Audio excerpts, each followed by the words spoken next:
네, 안녕하십니까 집사람입니다. 자, 오늘 6월 30일 오늘 화요일이고요. 제가 이제 오늘이 6월 마지막일인데 6월인데도 나름 버틸만한 여름이죠 지금. 원래 그 6월 달에 보통 장마가 오는데 6월에 장마가 안 온 지가 무려 53년 만이라고 합니다. 근데 그렇게까지 길었나요? 원래 항상 6월에 왔었나? 원래 저는 한 7월인가 8월이 장마라고 저는 생각을 했는데 뭐 아무튼 그렇습니다. 그리고 지금 이제 유럽은 열돔 현상 때문에 에어컨도 못 켜고 에어컨 걔네는 있지도 않죠. 환경 구제 때문에 못 사게 하니까.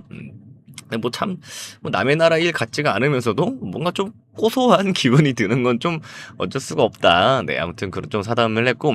자, 아무튼 지금 전 세계 반도체 기업이 이 애플이 그동안 벌여왔던 이 양아치 갑질, 양아치 갑질이 지금 이제 수면 위로 떠오르면서 이 반도체 업계의 판도가 좀 빠르게 좀 바뀌고 있는데, 자, 그에 대한 반사 이익 최대 수혜주가 될 오늘 이수페타시스 종목 오늘 좀 설명을 해보도록 하겠습니다. 자, 먼저 좀 이 얘기를 일단 알고는 가셔야 되는데, 굉장히 재밌는 얘기입니다. 자, 최근에 미국에서 그 소비자들이 우리 메모리 기업들을 상대로 황당한 지금 집단 소송을 좀 벌이고 있는데, 뭐냐면 지금 애플이 최근에 가격을 올렸잖아요. 최대 한 20%까지 가격을 인상했는데 지금 애플 그 미국에 있는 소비자들이 마이크론 또 삼성전자, SK 하이닉스를 싸그리 묶어가지고 니네가 AI 반도체에 집중하느라 D램 생산을 안 해가지고 D램 생산을 줄여서 가격을 올리는 바람에 맥북이랑 아이패드랑 값이 지금 폭등을 했다. 너네 뭐 담합 아니냐 이런 내용인데,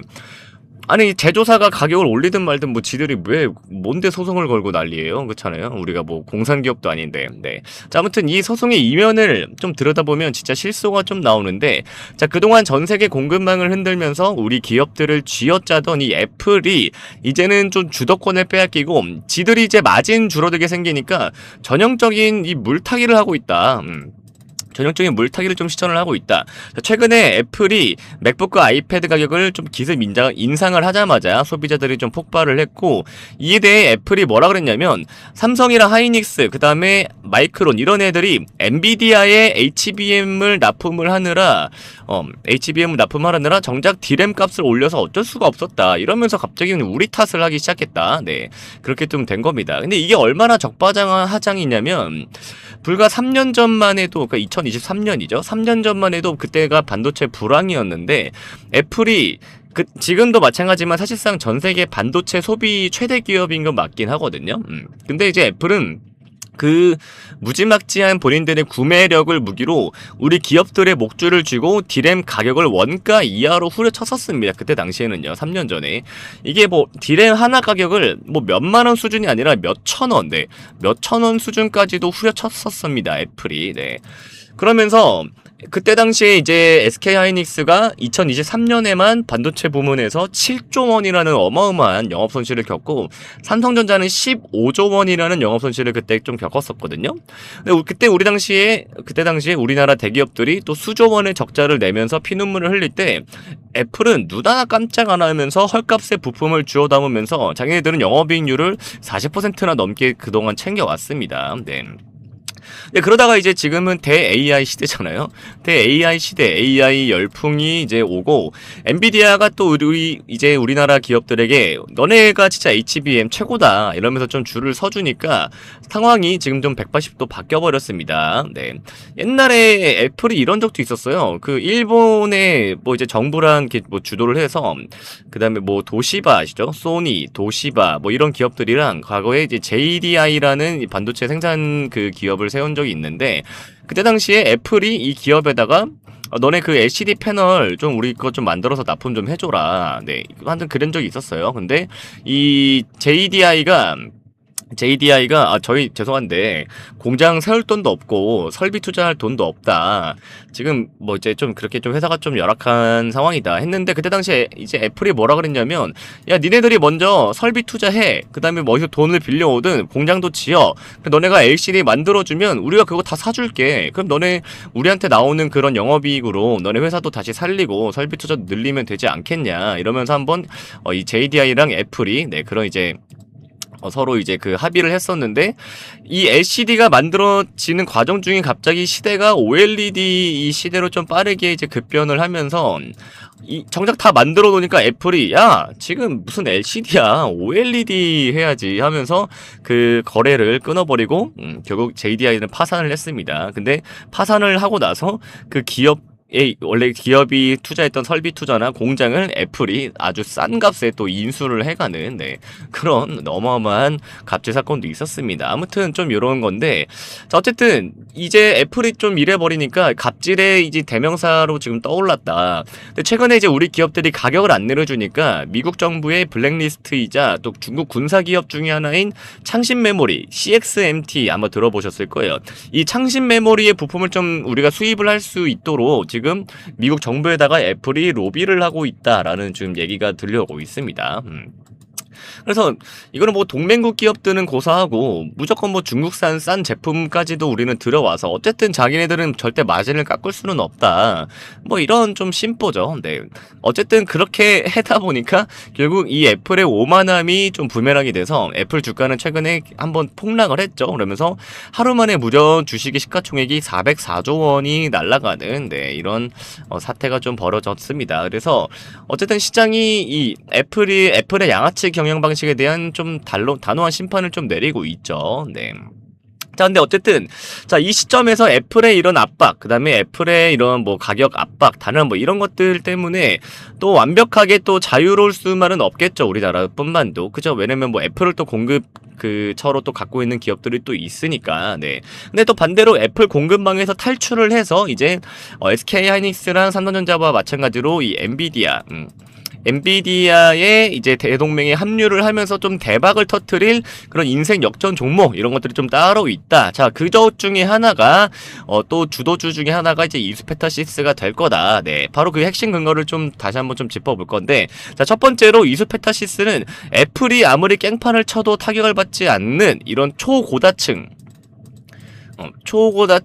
그 인쇄회로 기판, 이걸 MLB라고 합니다. 네, 이거를 시장에서 지금 가장 전 세계에서 제일 잘하는 기업 중에 하나입니다. 네, 그러니까 이게 지금 그거예요. 뭐냐면 AI 서버에서 대량의 데이터를 초고속으로 전송을 하려면 기판을 18층에서 24층 이상까지 정밀하게 쌓아 올려야 되는데, 이 기술이 정말 굉장히 좀 난이도가 너무 높아서 과거에 일본 기업들도 포기를 하고 철수를 했었던 그런 기술인데, 이 초고닥층 MLB를 제대로 양산을 해서 빅테크에 공급을 할 수 있는 독보적인 기업 중에 하나가 바로 이 이수페타시스입니다. 네. 그리고 이제 이 두 번째는 이수페타시스는, 자, 엔비디아와 그 다음에 SK 하이닉스, 그 다음에 삼성전자로 이어지는 이런 글로벌 AI 핵심 대동맹의 또 끈끈한 어떻게 보면 혈맹이라고 할 수가 있어요. 혈맹. 자, 이 이수페타시스의 고다층 MLB는 엔비디아의 AI 가속기 보드에 필수적으로 직납이 되고 있으며, 구글 또 마이크로소프트 등 또 이제 주력 고객사입니다. 이수페타시스에. 네. 그래서 엔비디아 칩에 하이닉스와 삼성전자의 HBM이 탑재가 되고, 이 거대한 칩셋들을 구동되도록 바닥에서 받쳐주는 뼈대, 그 뼈대가 바로 이 이수페타시스의 기판이다. 네, 이렇게 보시면 되겠습니다. 그래서 애플 리스크에서 떨고 있는 다른 이제 소부장 기업들과는 달리 엔비디아 동맹의 낙수 효과를 고스란히 받으면서 역대급 또 어닝 서프라이즈를 준비를 하고 있다. 네, 그렇게 보시면 되시고, 자, 마지막 세 번째는,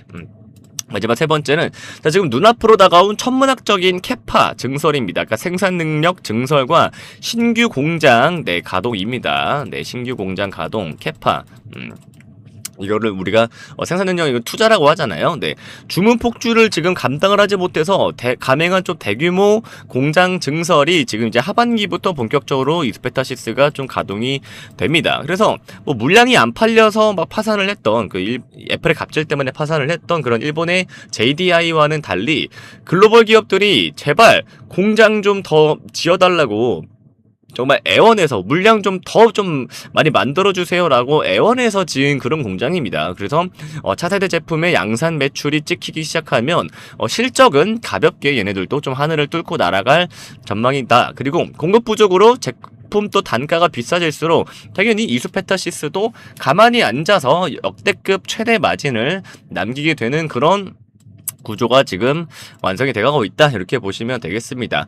그래서 지금 이 시장의 판도는 계속 좀 바뀌어가고 있습니다. 그리고 한때 뭐 삼성전자나 하이닉스를 포함을 해서 우리나라의 사실상 모든 상장 기업을 사고도 남을 만한 시총을 가졌었던 게 바로 이 애플이었는데, 이 애플의 갑질에 좀 휘둘리면서 원가 이하로 부품을 뜯기던 이런 이 제조사들의 순환, 제조사들의 이런 순환이 이제 시대가 좀 끝났다. 순환 시대가 끝났다. 그래서 이제는 대체 불가능한 독보적 기술을 가진 자가 정말 시장을 좀 지배를 하는 시대고, 그 최전선에 지금 이수페타시스가 있다라고 여러분들이 좀 보시면 되겠습니다. 자, 그래서 남들이 애플 사태의 표면만 보고 막 공포에 질려서 투매를 할 때 우리는 이 거대한 부의 이동 경로를 정확히 읽고 밑바닥에서 정말 진흙 속에 이런 우리 진주를 우리는 좀 쓸어 담아야 됩니다. 이해가 되셨죠? 그래서 뭐 어설픈 테마주나 애플향 리스크가 가득한 그런 종목을 좀 쥐고 계시다가는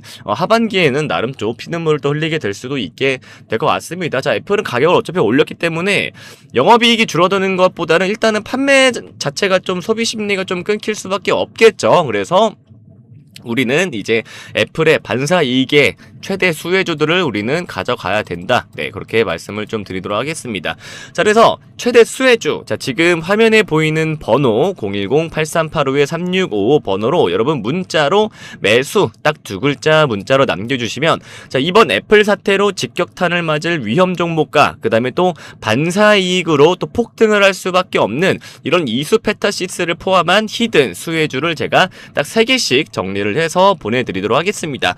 이 수혜주 종목으로 여러분들도 꼭 수익을 내실 거라고 믿습니다. 자, 다시 한번 지금 화면에 보이는 번호 010-8385-3655 번호로 문자로 딱 매수 두 글자만 남겨주시면 제가 빠르게 종목을 좀 보내드리도록 하겠습니다. 자, 오늘도 시청해 주셔서 감사하고요. 저는 집사남이었습니다.